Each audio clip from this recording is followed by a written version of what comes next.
Broadcasting on the internet airwaves from the great state of Minnesota. My name is Shaun, and you're listening to The Shaun Tabatt Show.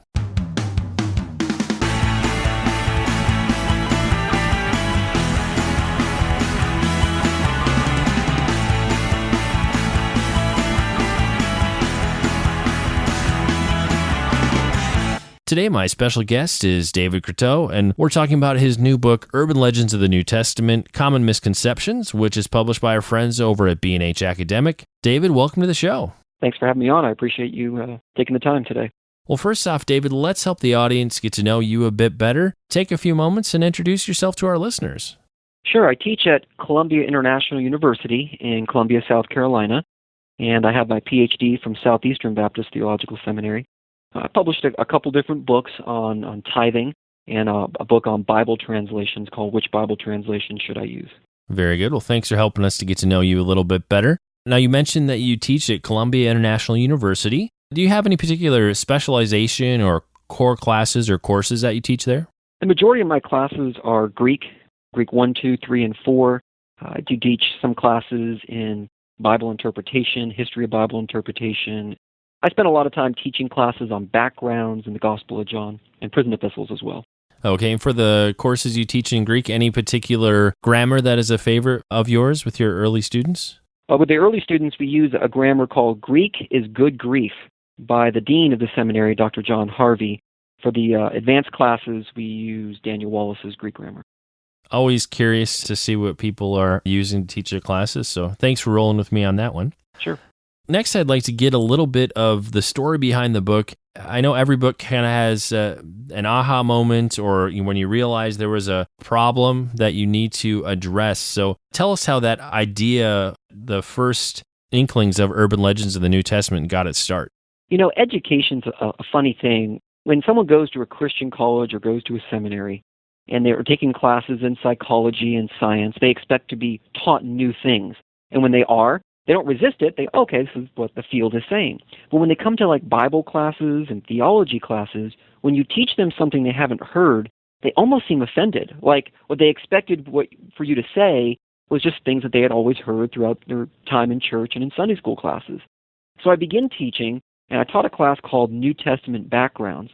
And as I'm teaching that class, I would explain how some background information impacts understanding of a certain passage. And I would see this shocked look come across the face of students, and they would immediately start resisting what I'm saying, even though what I'm saying is just kind of common knowledge among New Testament scholars. And most of the chapters in the book are just common knowledge among New Testament scholars.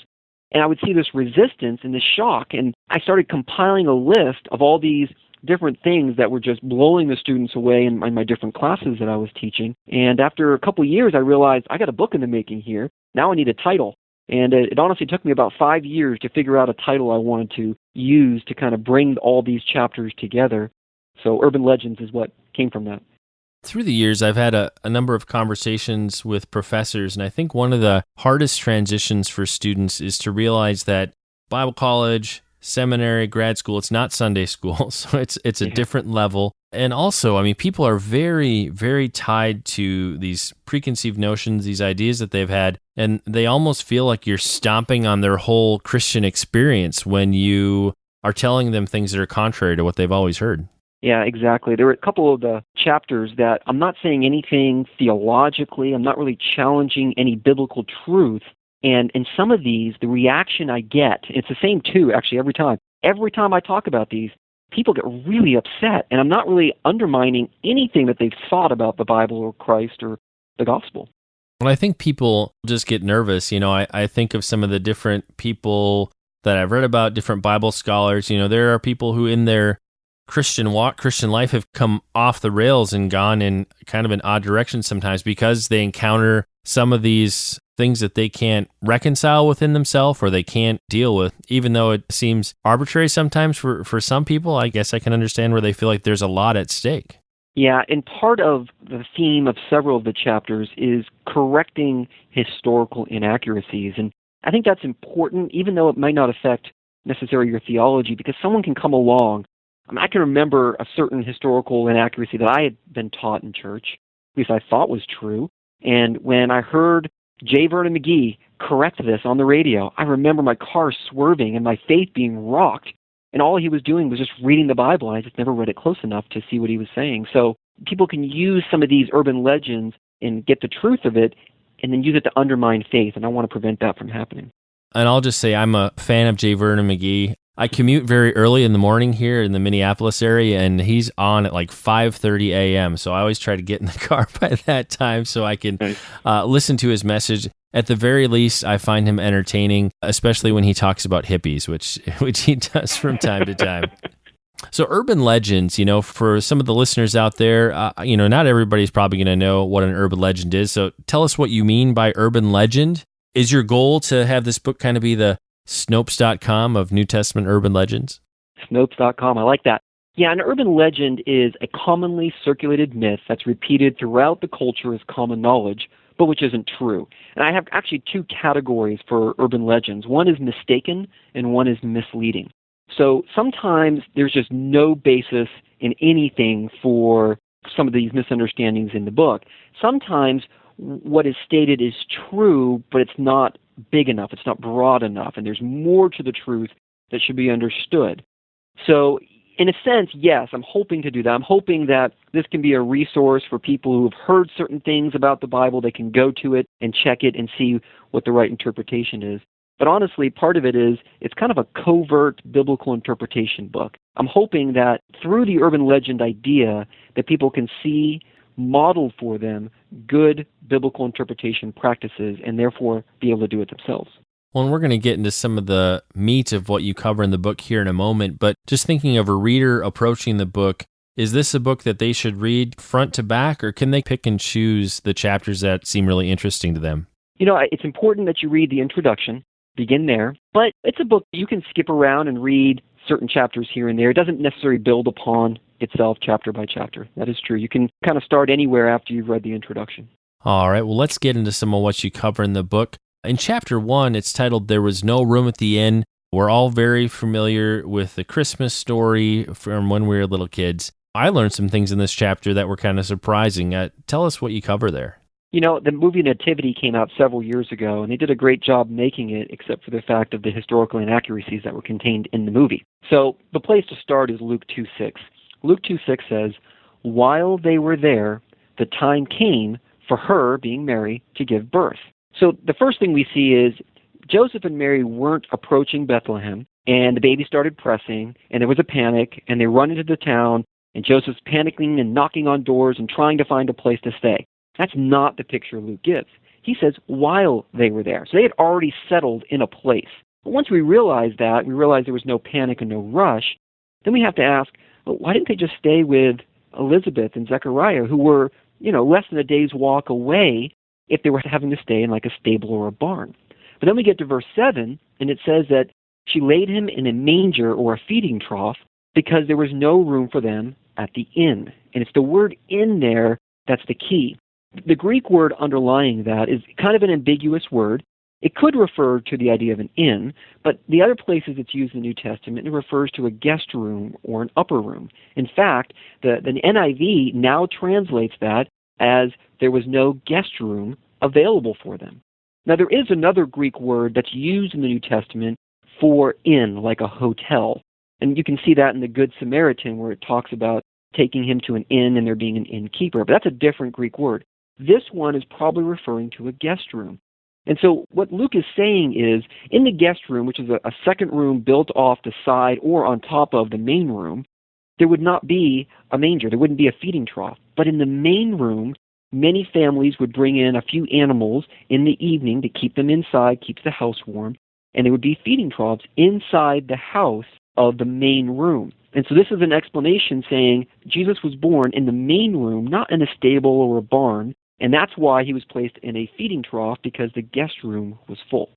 Wow. One of the things I really found helpful, you have some diagrams of what a typical house might have looked like in Bethlehem, which I think once people see the illustration, and they're going to go, that makes a lot of sense. Next, let's look at chapter 4, where you cover, Jesus was a carpenter. That is such an ingrained idea, image. I mean, think of all of the artwork we've seen in especially the last 20, 30 years of Jesus being a carpenter. I think of all the bumper stickers and other things. culturally, it's a very much an ingrained idea. Talk to us how Jesus wasn't necessarily just a carpenter. Yeah, it's a great way to put it. Mark 6:3 refers to Jesus as being a carpenter in basically every Bible translation, modern Bible translation that I've read. And, Johnny Cash even sung a song about Jesus being a carpenter. Apparently he was a really good carpenter, according to Johnny Cash, too. But when we look at the Greek word that's translated carpenter, it's actually a very broad term that means what we would say today is someone like a builder or a general contractor. The Greek word refers to someone who would build things, whether it was made out of stone, like a mason, metal, like a smith, or wood, like a carpenter. So it's not that Jesus wasn't a carpenter, it's that he was more than a carpenter. It was more broad what he was actually working with, the materials he was working with. Well, and how encouraging for us that Jesus is definitely more than a carpenter. That works for me. I like that idea. And in chapter 7, you cover everybody's favorite. If we all had, $1 for every time we heard ripped out of context, poor forming of, do not judge others or some random kind of play off that, we could all retire if we had $1 for that. But yeah, talk to us about do not judge others. This has been used in different ways. When a Christian says it to another Christian, what they're saying is, don't tell me what I'm doing is wrong. Jesus said, don't judge. More commonly, I think it's used by those outside the faith to say to Christians, you have no right to make any kind of moral proclamation about any issue happening in culture because Jesus said, don't judge. So it's non-Christians will even use this to muzzle Christians, and they'll allow themselves to be muzzled because they don't grasp what Jesus is trying to say in Matthew 7:1. So the verse reads, do not judge so that you won't be judged. Well, the word for judge can mean several things. It can mean to be judgmental or condemning in the way that you pronounce a judgment, or it can refer to discerning. And in Matthew 7:1, it's clear that Jesus is saying, don't be judgmental. In the following verses, he adds on to that the concept of being hypocritical. So this passage is saying, don't be judgmental and don't be hypocritical. But it's not saying be blind. It's not saying be blind. We know that because later on in this very same chapter, Jesus talks about false prophets. Well, if you're not allowed to be discerning, how do you know who's a false prophet? In Matthew chapter 18, the same book, Jesus talks about the idea of confronting a brother in sin. Well, we're allowed to be discerning and make moral discernments, especially in the New Testament, in the areas of sin and false teaching. We're supposed to do that. And so this passage is not saying don't be discerning. It's saying don't be judgmental. In fact, John 7:24, Jesus uses the same Greek word and he says, judge. He actually gives a command to judge with a righteous judgment. And in that passage, he's saying, stop judging superficially, but make sure you have the right standard when you are judging. So we have a call as Christians to be discerning, not to be blind to sin and false teaching. Well, I think more often than not, when people kind of throw that back in our face, they just aren't liking what we have to say to them, or they may be feeling kind of self-conscious about something. It just feels really convenient to back at you with that. Yeah, I agree. I think many times, first of all, if someone quotes that to me, the first thing I'm going to say is, where is that in the Bible? And once I realize that they probably have no idea where it's at, then they don't know the context. And that gives me the opportunity then to open up the Bible and show them in the context what's going on there. But most of the time, what people are looking for is they don't want to be told that what they're doing is wrong. They want to be appeased. They want to be told that everything they're doing is fine, everything they're doing is okay in God's eyes. Well, next let's move on to chapter 11. I think this is one of my favorites from when I was in Sunday school. I remember seeing lots of odd illustrations about a camel in the eye of a needle, and talk to us about the eye of the needle was a gate in Jerusalem. When someone says, give me an example of an urban legend, this is the actual chapter that I go to. This is the example I go to. Mark 10:25 says, it is easier for a camel to go through the eye of a needle than for a rich person to enter the kingdom of God. And what people will say is there was a gate in Jerusalem called the Eye of the Needle. And in order for a camel to squeeze through this really small gate, he had to take all the bags off of his back, all of his possessions had to be removed from him, get on his knees, lower his head, and crawl through. And then they use that to illustrate that's what salvation looks like for a rich person. Well, the problem is, first of all, just theologically we have an issue here. You're saying that a rich person can get saved by doing certain things. Secondly, we have a problem because in the context, that undermines everything Jesus is trying to say. Historically, we have a problem because there is no evidence that there was a gate in Jerusalem called the Eye of the Needle. There's zero evidence. I've traced this interpretation back to about the year 1000, and I can't see where it was created, but there's no evidence that there was ever a gate called with this title in Jerusalem. So what this passage is saying is Jesus is speaking in hyperbole, an intentional exaggeration to prove a point. The idea is the largest land animal known in Israel, a camel, and the smallest opening in Israel, the eye of the needle, and that this is impossible. In other words, salvation is impossible apart from God. Without God working in your heart, you can't be saved. So the illustration of the needle gate actually undermines what Jesus is trying to get at in this passage. Very interesting. That's one that I think people will continue to use for very odd illustrations for years to come, but certainly a very good example of an urban legend. Next, let's talk about Philippians 4:13. How should we understand that? You know, one person has referred to this verse as the Superman verse. I can do anything. God can help me do anything. Philippians 4:13. My pastor says, if you see a verse on a bumper sticker, a coffee mug, or a T-shirt, it's probably being taken out of context. And I actually walked into a Christian bookstore recently and just looked at the verses that was on jewelry and coffee mugs, and actually about 3 out of 4 were verses that were being taken out of context. So when we look at Philippians 4:13, we need to, of course, read the context, read verses 11 through 13. What we see in verse 11 is Paul saying, I don't say this out of need, for I have learned to be content in whatever circumstances I am. Then in verse 12, he talks about those different circumstances, being hungry, being full, having abundance, or being in need. So the idea here in 11 and 12 is the idea of contentment. And we get to verse 13, and we read, I am able to do all things. Well, in the Greek, the word to do is not there. It's been supplied to clarify the translation.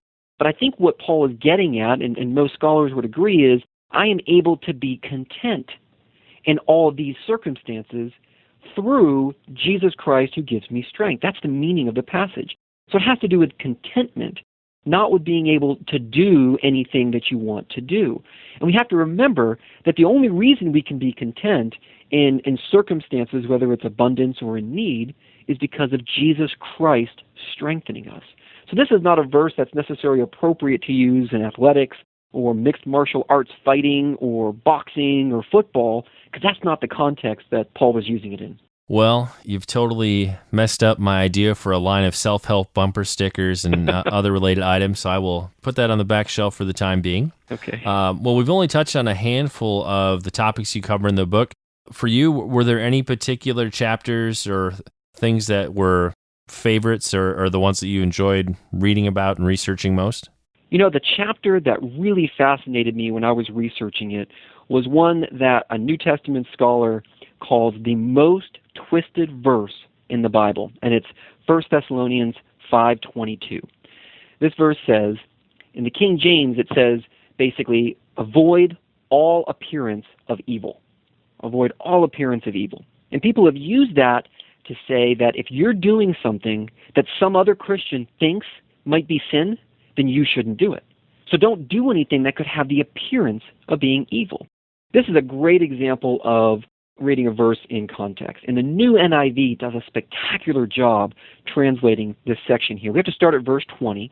And verse 20 says, do not treat prophecies with contempt. And by prophecies, I don't want to dig into that issue there, but let's just call this spiritual instruction. Do not treat spiritual instruction with contempt, but test them all. What's the them? Well, the them refers back to the spiritual instruction, to the prophecies. So when we're taught things, we're supposed to test them.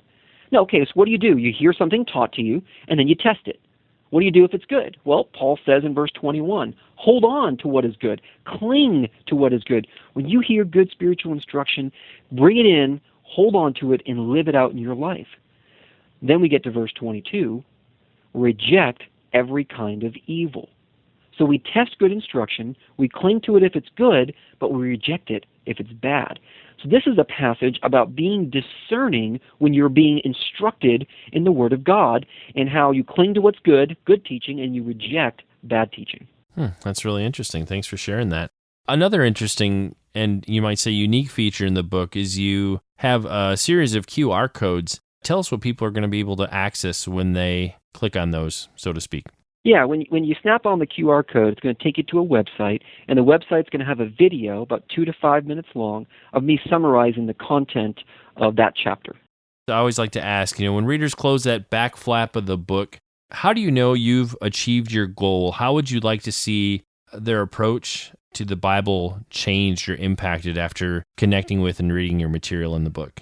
That's a great question, Shaun. In the end, I want people in the Bible. I want them reading the Bible, but I want them reading it carefully. And I would hope that the next time after you finish reading the book, someone comes to you and they throw out a verse that's not covered in the book. They throw out a verse and they don't give the context for it. You say to them, well, where is that verse? And they tell you where it's at. Then you open up your Bible and you read the verses around it to make sure it's being used correctly.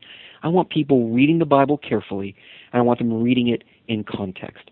And if they can just read it carefully and read it in context, and I try not to use Greek as kind of like a magic wand in the book. I try to show how if you pay attention to context, you can see the same things outside of using Greek or having understanding of background information. So I want them to read the Bible, to read it carefully, and to read it in context. I know you've got some other books that you've written. Anything you want to give a shout out, either something you've written in the past or some new things that you have in the works? Sure. My most recent book before Urban Legends is called Tithing After the Cross, published by Energian, and it's available on Amazon. It's a really short book summarizing my dissertation in a different format, in a very readable format. Really inexpensive, $10 paperback, just $2.99 on Kindle. I think that's a really helpful resource if you want to dig into the issue of whether Christians are required to tithe, and if not, then what is the requirements for Christians. I also have edited and contributed to a book called Which Bible Translation Should I Use? And that book will really help people understand the Bible translations that are come out recently and the strengths and weaknesses of each of those. Thanks for telling us about those. And for folks that might want to find out more, I'll be sure to include links in the show notes for this episode, which you'll be able to find at shauntabatt.com. And David, if the listeners are interested in connecting with you, finding out more about your books, where are some of the places they can find you on the web? Yeah, I have a blog called slaveoftheword.blogspot.com, and I'm on Twitter at David Croteau. And those are two places. If you go to the blog and you leave a comment, I'll get an email and I'll respond to you there. All right, very good. I'll be sure to include links in the show notes for those as well. And it's time to bring this episode of the Shaun Tabatt Show to a close.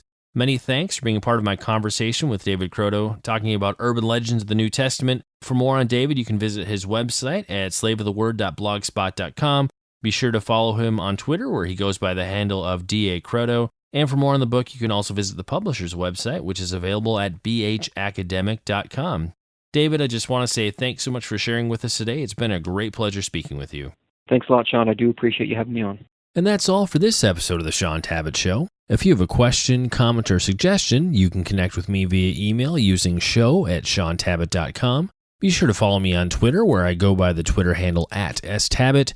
And if you enjoy the show, head on over to iTunes and leave us a review. Until next time, this is your host, Shaun Tabatt, signing off.